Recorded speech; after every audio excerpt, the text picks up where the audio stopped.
Boa noite, irmãos. Boa noite para você que está em casa nos assistindo.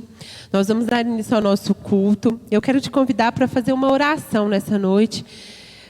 Senhor meu Deus, nós somos gratos ao Senhor por cada vida que está em casa nesse momento, por cada irmão. Ó Pai, nós te agradecemos porque o Senhor tem nos guardado, o Senhor tem nos fortalecido, o Senhor tem nos sustentado durante essa pandemia, e nós podemos confiar que o Senhor nos guardará.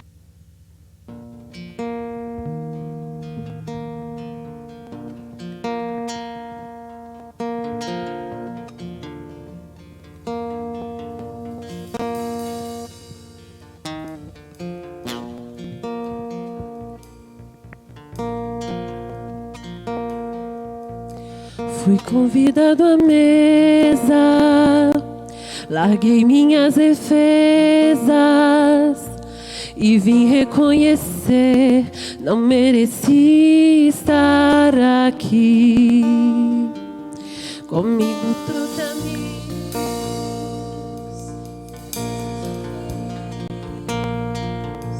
gente que escutou esse chamado e e é tão bom saber que há lugar aqui. Tua graça me chamou pra mesa do Senhor. Há lugar na casa, há perdão na casa. Quando estamos juntos, nosso encontro é casa de Deus Pai, a esperança na casa, recomeço na casa, reunidos nele, o nosso encontro é casa de Deus Pai.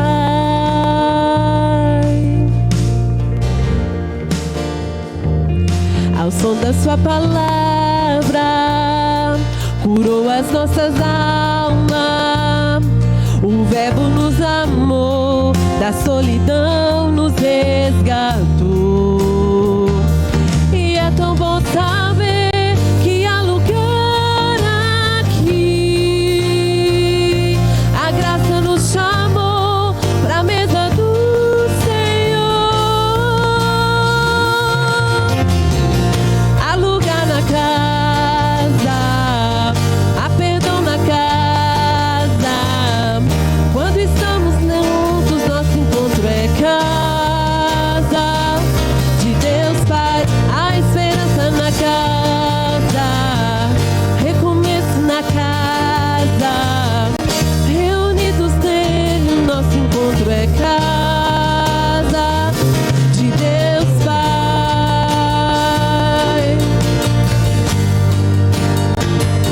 de Deus Pai,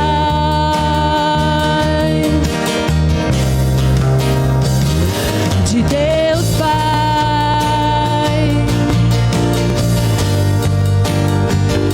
do meu Pai,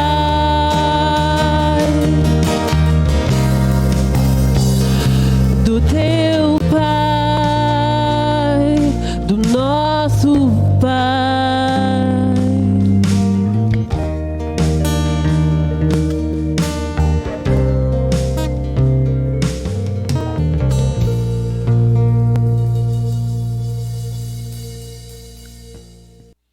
Boa noite, graça e paz da parte do nosso Senhor Jesus Cristo, a você que hoje compartilha desse momento, cultua a Deus conosco, a partir de toda essa programação que nós já temos feito desde a sexta-feira, do dia 2 de julho.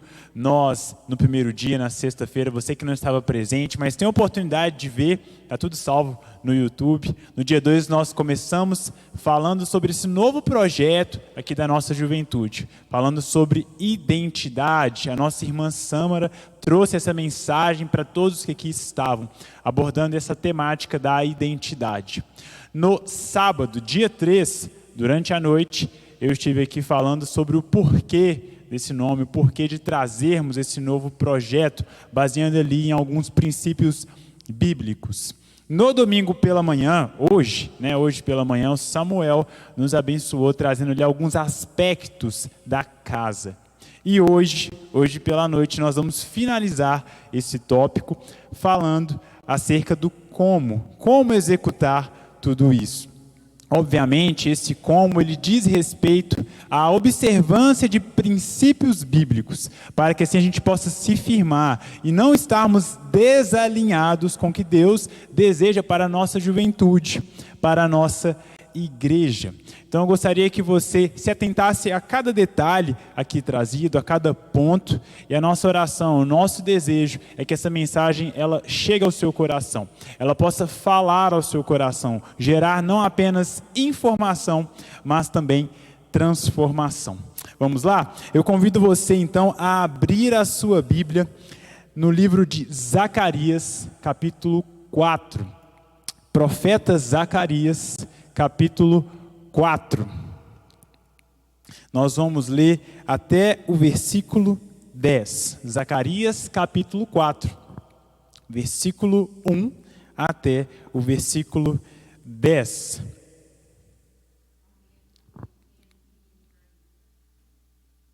A Bíblia diz assim: o anjo que falava comigo voltou e me despertou como se desperta alguém do sono.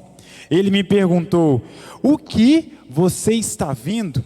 Respondi: vejo um candelabro todo de ouro e um vaso de azeite em cima, com as suas 7 lâmpadas e 7 tubos, um para cada uma das lâmpadas que estão em cima do candelabro. Junto ao candelabro vejo 2 oliveiras, uma à direita do vaso de azeite e outra à sua esquerda. Então perguntei ao anjo que falava comigo: meu senhor, o que é isto? O anjo que falava comigo disse: você não sabe o que é isto? Respondi: não, meu senhor. Ele prosseguiu e me disse: esta é a palavra do Senhor a Zorobabel, não por força nem poder, mas pelo meu espírito, diz o Senhor dos exércitos. Quem é você, ó grande monte? Diante de Zorobabel você será uma planície, porque ele colocará a pedra de remate do templo em meio a aclamações. Haja graça e graça para ela. Novamente a palavra do Senhor veio a mim dizendo: as mãos de Zorobabel lançaram os alicerces deste templo, e as mãos dele vão terminar a construção, para que vocês saibam que o Senhor dos exércitos é quem me enviou a vocês. Pois quem despreza o dia dos humildes começos, esse ficará alegre ao ver o prumo nas mãos de Zorobabel. Aqueles 7 olhos são os olhos do Senhor que percorrem toda a terra. Vamos orar mais uma vez? Ó Deus, nós te agradecemos pela oportunidade de ouvir a tua palavra. Deus, obrigado por essa oportunidade de dar início, Deus, ao projeto da Juventude Casa, Deus, e nós carecemos de Ti. Por isso, Deus, nesse momento observaremos alguns princípios que precisam ser observados para sabermos como executar esse projeto, Deus, conforme a Tua boa, perfeita e agradável vontade. Obrigado pela Tua palavra. Eu peço que o Senhor abra o coração de cada adolescente, de cada jovem, cada criança, cada adulto que está neste momento cultuando ao Senhor, ouvindo essa palavra. Deus, abra o nosso entendimento. É a nossa oração em Cristo Jesus. Amém. E graças a Deus.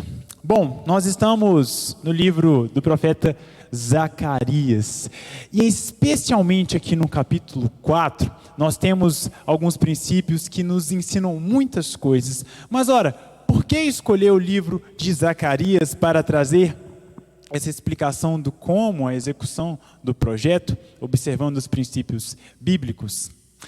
Zacarias, no relato, ao escrever esse texto, e a gente lendo também Ageu, Esdras e Neemias, a gente consegue ter uma compreensão melhor de tudo que está acontecendo, do contexto por detrás da vida do povo de Jerusalém, ao lermos esses 4 livros. O que está acontecendo é o seguinte: o povo judeu que viveu por 70 anos exilado na Babilônia, agora tem a oportunidade de voltar para Jerusalém. Qual é a missão do povo ao voltar para Jerusalém? Reconstruir o templo. Reconstruir as ruínas, ou melhor, transformar aquelas ruínas agora em algo novo. Então essa é a missão do povo de Jerusalém, o povo judeu, ao retornar do cativeiro babilônico. É interessante a gente observar isso, porque quando Zacarias recebe essa visão, a qual ele descreve aqui no capítulo 4, essa é uma visão que ele dedica ao líder chamado Zorobabel e também ao sacerdote Josué. Não o Josué de Moisés, esse é um outro Josué que também receberia essa missão de conduzir o povo nesse processo de retorno para a reconstrução do templo. Eu quero que você imagine uma situação aqui comigo agora. Muitos dos que estão voltando para Jerusalém, eles viveram ali apenas ouvindo falar de como era o templo de Jerusalém na antiguidade. Eles ali na Babilônia compartilhando a vida com pessoas mais velhas, pessoas inclusive que participaram desse processo da vinda da Babilônia para levá-los cativos ali onde eles se encontravam. Então certamente eles se recordavam de como era o templo antes dele ter sido destruído. Imagina essa imagem fresca na mente deles. E aí, ao compartilharem com esses que vieram depois, dizendo: o templo de Jerusalém, ele era maravilhoso. O templo de Jerusalém, ele era incrível. Que saudade do templo de Jerusalém. E aí agora, esses que estão voltando para reconstruírem um templo, eles chegam diante de Jerusalém e veem apenas ruínas. E eles se deparam com aquelas ruínas e pensam: mas e aquela história de um templo formoso, bonito? Não consigo ver isso aqui, o que eu vejo são apenas ruínas. E diante dessas ruínas, eles têm a missão de reconstruir o templo. Nós precisamos entrar nesse contexto e ao mesmo tempo trazermos para o que a gente vive hoje, para que a gente faça uma aproximação. Por que fazer essa aproximação? Eu quero me dirigir a você, jovem, adolescente, que você reflita comigo nesse momento. Talvez você ouviu falar de um belo contexto da juventude em tempos anteriores. Talvez você ouviu falar de um tempo em que os nossos pais ou os nossos avós, eles tinham uma motivação ou uma condição para executarem os trabalhos da juventude, e os frutos eram aparentemente muito mais abundantes do que o tempo que a gente se encontra. E hoje a gente se encontra num tempo onde a gente precisa reconstruir muitas coisas. Coisas essas que muitas vezes se encontram em ruínas. Isso pode gerar um certo desânimo. Isso pode gerar uma certa falta de esperança. E a gente se pergunta: como? Como que eu vou reconstruir? Porque o que eu vejo hoje não se compara com aquilo que eu ouvia falar de como era. Parece que o contexto da juventude lá de trás, ele tinha um contexto muito diferente, mais vivo. E agora eu me encontro com uma situação em que as ruínas, elas são tão grandes que eu não consigo fazer coisa alguma. Como, Deus? Como? Como a gente pode colocar isso em prática? Como a gente pode efetuar essas transformações que o Senhor nos chamou para fazer? Se você tem esses questionamentos, o texto de Zacarias 4, ele certamente é um auxílio de Deus para nos orientar a como fazer isso. E eu queria destacar aqui o nosso primeiro tópico para que a gente possa se atentar ao como.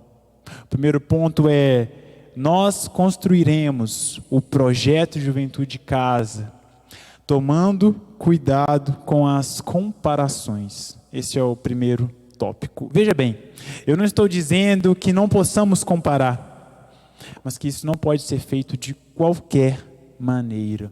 Eu citei inicialmente a comparação com o passado. A comparação com o passado. O passado nos ajuda, o passado nos norteia, porque ao observarmos o passado, a gente começa a pensar, eu já cometi, aliás, erros já foram cometidos quando isso, ou quando aquilo foi feito. Portanto, eu não posso seguir por este caminho. Mas o passado não é um ambiente pelo qual a gente deve ficar preso. Ele pode ser um ponto de partida, mas nós devemos observar aquilo que Deus coloca diante de nós. Cuidado com a comparação com o passado, cuidado com um certo ufanismo, cuidado. Nós estamos aqui nesse momento. Eis o motivo pelo qual Deus nos chamou para o agora, Então cuidado com a comparação com o passado. O povo de Jerusalém chegou diante das antigas ruínas. E aí, chegando diante das antigas ruínas, eles se lembraram daquilo que foi falado lá atrás. Mas a missão deles era daquele momento para frente. Juventude de Casa, a nossa missão é daqui para frente.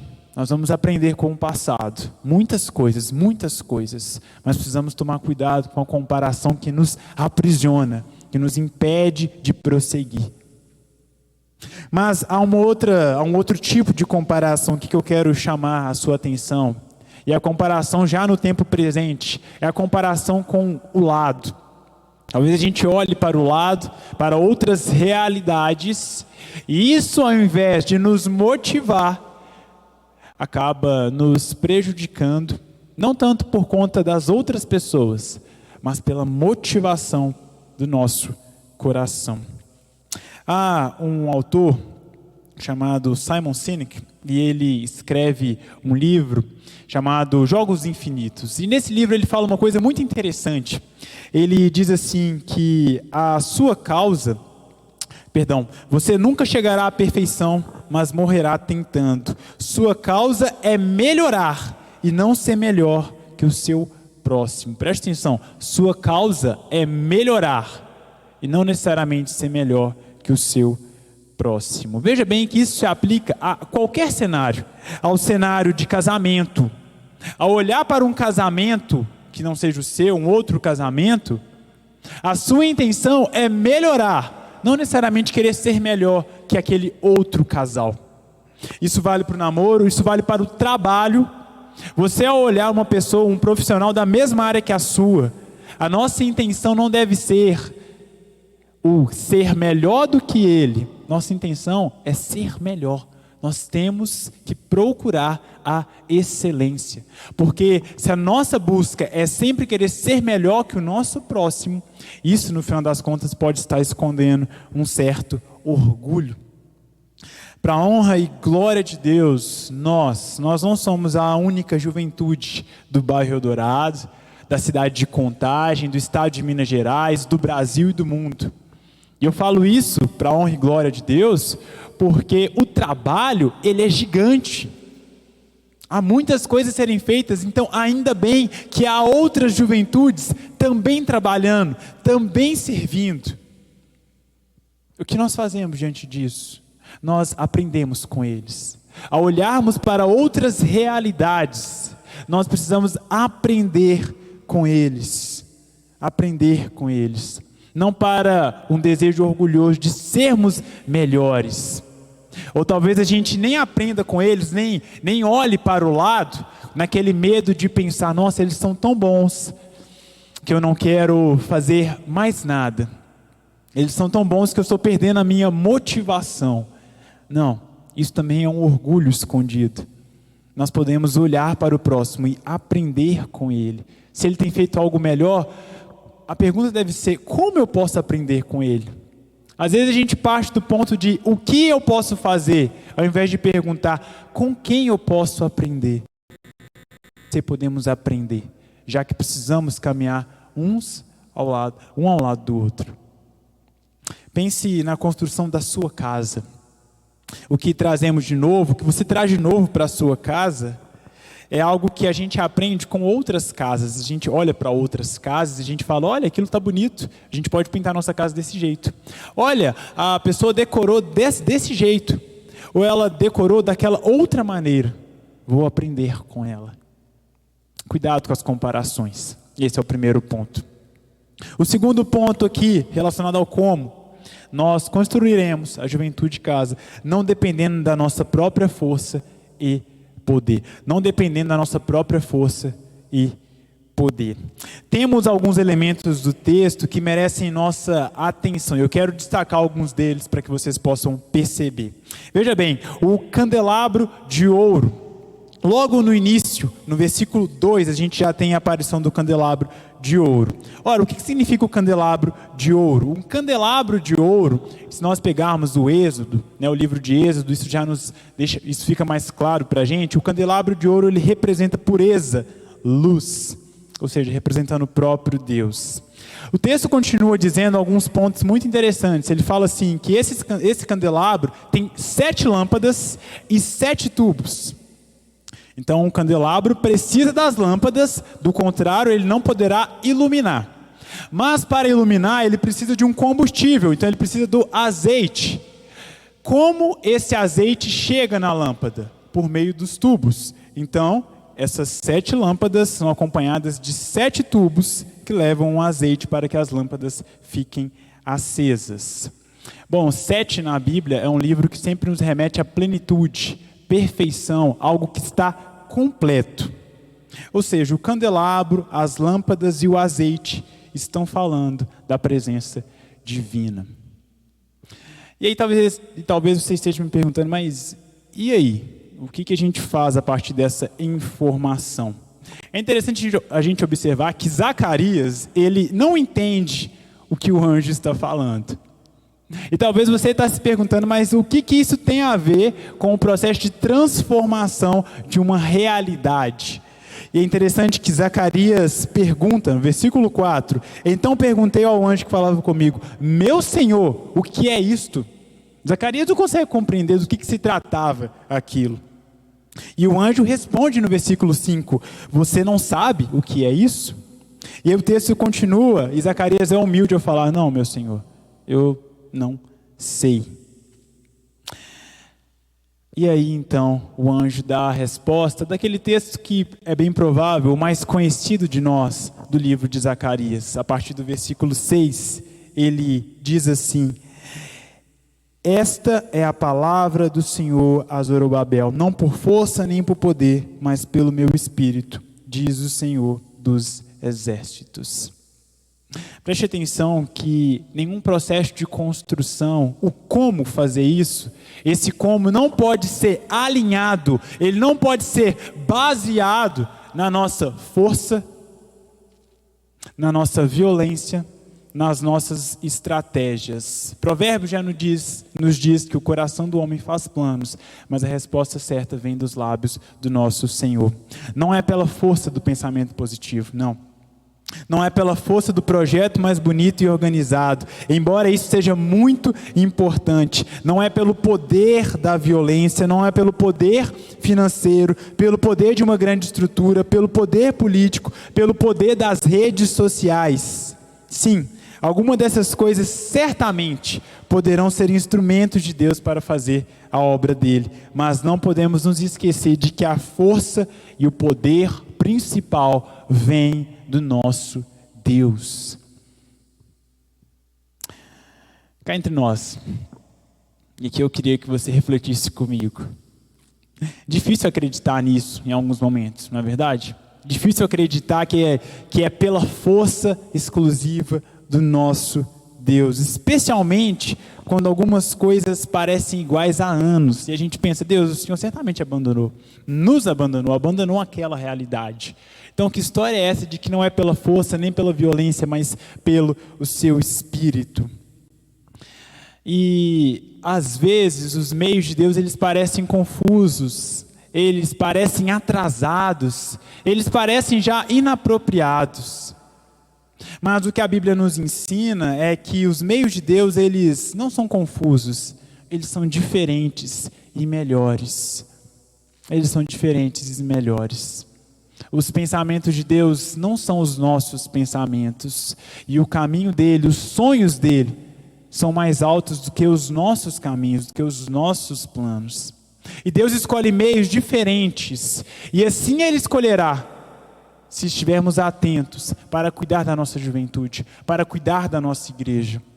Mas precisa ser o meio dele, por ele escolhido. Ele escolheu a cruz. Talvez ele pudesse ter escolhido outra coisa para salvar, mas, e é bem provável que aqueles que receberam essa mensagem inicialmente pensaram: por que Deus fez isso? Por isso Paulo fala que a cruz é uma loucura. É um escândalo para os judeus, loucura para os gentios. Como o Salvador do mundo poderia morrer no pior instrumento de morte daquele contexto? Mas Deus escolhe isso para envergonhar as coisas sábias do mundo, porque o meio dele é diferente. Ei, a gente não pode se esquecer disso. O meio que Deus escolhe, ele é diferente, ele é melhor. Não é pela nossa força, não é pela nossa violência, é pelo Espírito. Nós não podemos nos esquecer disso. Terceiro ponto: como participaremos desse processo de construção da juventude de casa? Reconhecendo os obstáculos, mas não nos sujeitando a eles. Em complemento ao tópico anterior, um dos perigos de olharmos para a nossa própria força é que nos sujeitamos aos obstáculos, principalmente quando vemos que não somos fortes o bastante. Quando a gente se depara com um obstáculo gigantesco, e a maioria dos obstáculos, eles se configuram, ou pelo menos eles se apresentam como maiores do que nós, então a gente pensa: não vai dar, não vai dar. A questão é que nós deveríamos ter essa consciência, sabendo que nós não conseguimos, mas o nosso Deus é capaz. O problema é que a gente não faz isso. A gente olha para o obstáculo e a gente fala: pela minha própria força eu não consigo. Isso já deveria ser óbvio para nós, mas tentando confiar em nós mesmos, a gente acaba se esquecendo. Zorobabel, o líder responsável por levar esse primeiro grupo de judeus exilados na Babilônia de volta para Jerusalém, Zorobabel tinha todos os motivos para se concentrar nos obstáculos. Havia ameaça das nações vizinhas de invadirem Jerusalém nesse período em que o povo está com as barreiras de proteção ainda em construção. Havia falta de recursos e ainda havia o desânimo de alguns judeus. Tudo isso parece o quê? Um grande obstáculo. Tudo isso parece o quê? Uma grande barreira, uma montanha gigantesca. Mas eu e você precisamos ver o que Deus fala para Zacarias, para que ele entregue isso a Zorobabel. Veja o que ele fala no versículo 7. Quem é você, ó grande monte? Diante de Zorobabel você será uma planície, porque ele colocará a pedra de remate do templo, e em meio a aclamações haja graça e graça para ela. Eu e você não podemos fazer vista grossa para os obstáculos, mas sabendo que a igreja é de Cristo e tem permanecido até hoje por conta desse amor de Deus, nós podemos confiar que mesmo que se configure diante de nós um obstáculo tão grande como uma montanha, olha o que o texto diz: quem é você, ó grande monte? Diante de Zorobabel você será como uma planície. Diante de Zorobabel você será como uma planície. É o que o texto está nos ensinando. Mas e se isso demorar? E se eu não conseguir ver os frutos disso que a gente tem plantado, que a gente tem tentado fazer? E se essa montanha parecer gigante e maior por muito tempo ainda, como vai ser? O nosso papel é fazer aquilo que Deus nos pede. E Ele pede para que a gente confie. Ele pede para que a gente plante, para que a gente cuide. Você já parou para pensar que o que Deus está nos pedindo enquanto juventude de casa é para que a gente plante, para que a gente cuide daquilo que Ele nos confiou? Mas o crescimento quem dá é quem? É Ele. É Ele quem dá o crescimento. Pode ser que no nosso esforço de plantar, de cuidar, nós não tenhamos a oportunidade de ver os frutos, mas Deus não nos promete que sempre veremos os frutos. Não. Nós estamos ansiosos por vermos os frutos. Mas o que Deus deseja é que a gente plante, que a gente colha, que a gente plante, que a gente cuide da terra. É isso que Ele pede de nós. Então, ainda que alguns obstáculos eles se configurem como uma grande montanha, não se esqueça que diante de Deus eles podem se tornar uma planície, porque é na força dele que a gente caminha. Não ignore os obstáculos, mas também não se sujeite a eles, como se eles fossem a resposta final. A resposta final sempre é do Criador, nunca da criatura. Quarto ponto, como colocar o projeto em execução, como colocar esse projeto Juventude Casa, como executar esse trabalho, não tentando construir uma casa sozinho. Esse é o quarto ponto.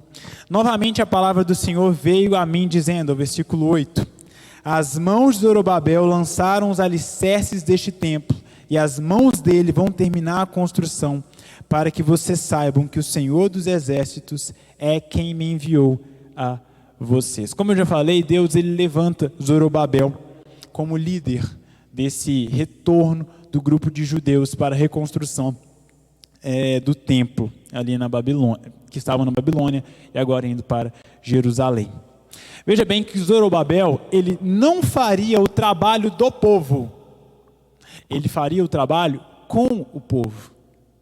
Ele não faria o trabalho do povo, dos demais que estavam indo com ele, dos demais que ele estava liderando. Ele faria com eles, ao lado deles. Para construir a estrutura de uma casa, nós precisamos de pessoas trabalhando nela, não é verdade? Talvez seja um pedreiro, talvez seja um arquiteto, um engenheiro, para ali elaborar todo o projeto. Nós precisamos de pessoas. E ainda que você construa sua casa sozinho, você vai precisar da pessoa que fornece os materiais. Você vai precisar do vendedor desses materiais. Você vai precisar da pessoa que entrega esses materiais. Veja bem, nós precisamos uns dos outros. Nós precisamos uns dos outros. Ou seja, não há como fazer as coisas sozinhos. Talvez seja um engano, algo que a gente acabe nem se dando conta de que nós não fazemos as coisas sozinhos. Nós precisamos uns dos outros.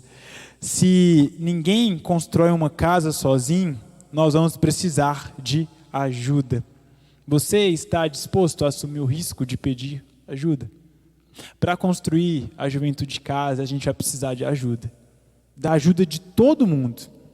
Da ajuda de pessoas mais velhas, mais novas, de outras realidades. Nós vamos precisar de todo mundo.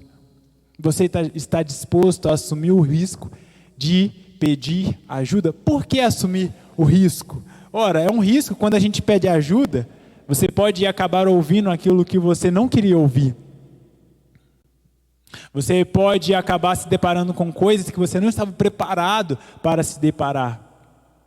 Mas embora haja esse risco, é por meio desse perguntar que nós somos transformados. É por meio desse perguntar que a gente acessa realidades ou enxerga realidades que nós não conseguíamos ver antes. Assuma esse risco e entenda a importância desse ponto. E refletindo sobre a importância de fazermos as coisas em conjunto, lembrem-se que Deus criou homem e mulher à sua imagem e semelhança. Deus insiste tanto para que a gente caminhe em unidade, que a gente tenha essa necessidade de pedir ajuda uns aos outros, porque é juntos, quando estamos juntos, é que nós refletimos a imagem e semelhança de Deus. Eu sozinho, eu estou de maneira incompleta. Eu preciso do meu próximo, você precisa do seu próximo. Nós precisamos estar juntos para refletir a imagem de Deus, o nosso Deus que é Pai, Filho e Espírito Santo.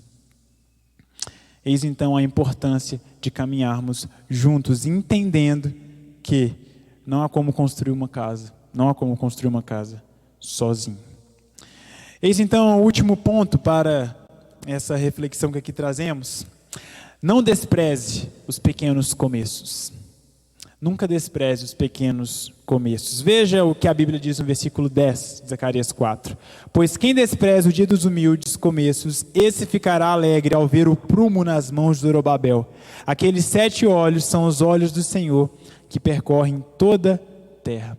Algumas pessoas naquele contexto achavam insignificante, sem sentido, os trabalhos ali de reconstrução no templo. E ao olharem para a estrutura do novo templo, comparando com a antiga, é bem provável que eles reforçassem essa ideia de que isso é inútil. Para que você está começando a fazer isso? Mas veja bem, olha o que essas pessoas se esqueciam. Elas se esqueciam de que o templo anterior, ele precisou de um começo. Ele precisou ter uma base. Ele nem sempre foi formoso, bonito. Ele precisou começar. O que muitos aqui estavam se esquecendo é que nós precisamos de um começo. E os começos nem sempre são belos. Nem sempre são totalmente estruturados. Mas nós precisamos começar.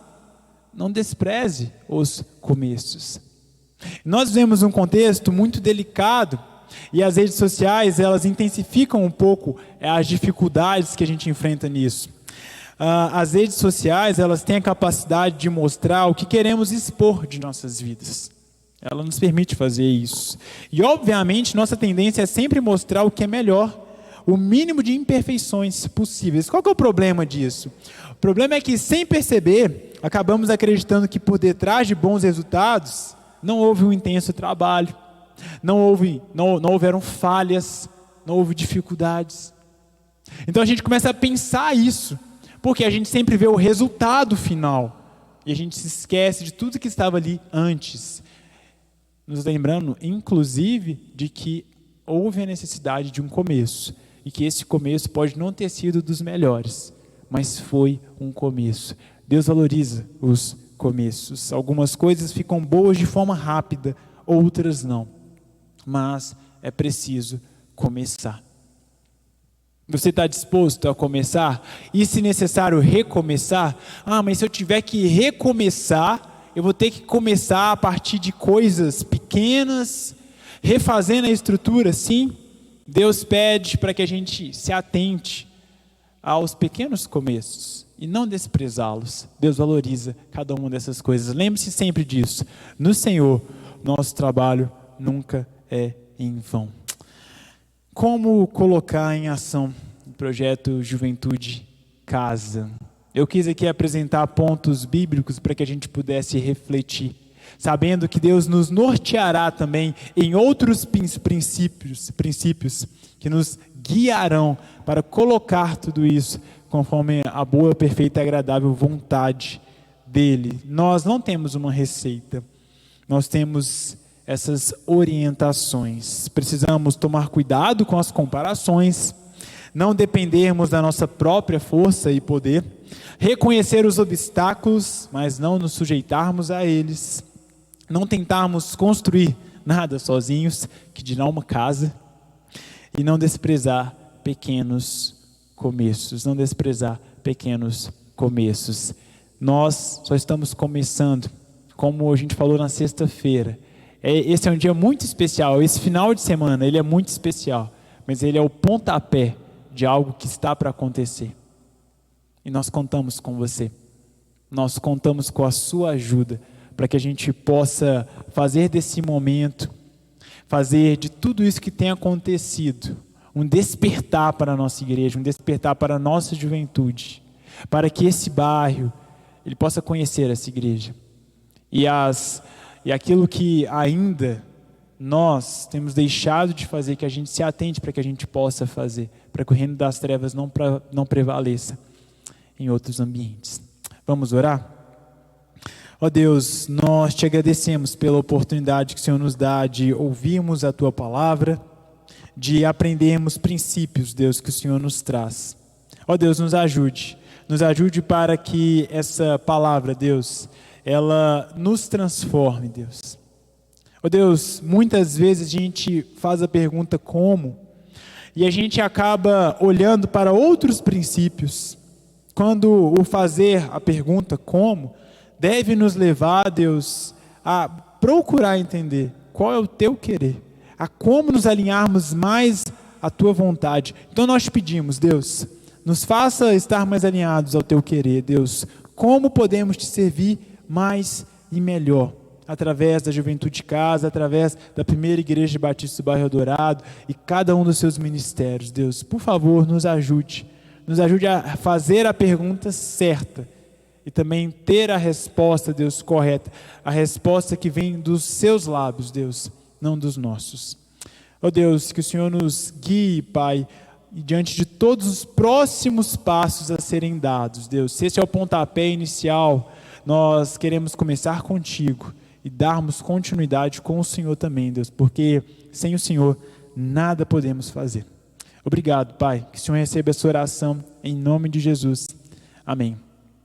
Deus te abençoe, você que participou desse tempo com a gente, cada pessoa que contribuiu, mandando mensagem, ajudando na preparação de alguma coisa, nós estamos muito gratos e sabendo que o trabalho só está começando, nós queremos aqui deixar a nossa gratidão e contar com você para tudo aquilo que ainda há de acontecer, contar com a sua ajuda, sua sugestão, sua participação e principalmente o seu amor, para que assim a gente possa prosseguir avançando. Deus te abençoe e que Ele te conceda uma boa semana.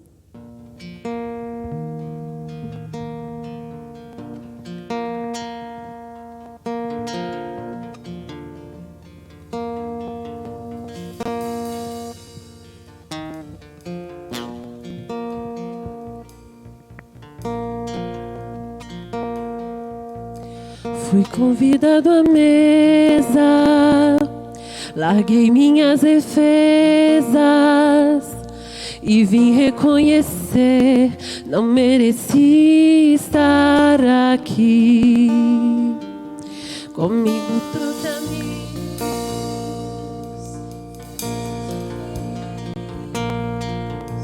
gente que escutou esse chamado e E é tão bom saber que há lugar aqui. Tua graça me chamou pra mesa do Senhor. Há lugar na casa, há perdão na casa. Quando estamos juntos, nosso encontro é casa de Deus Pai, a esperança na casa, recomeço na casa, reunidos nele, o nosso encontro é casa de Deus Pai.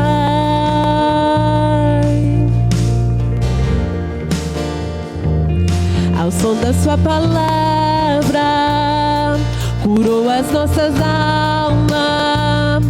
O Verbo nos amou, da solidão nos resgatou.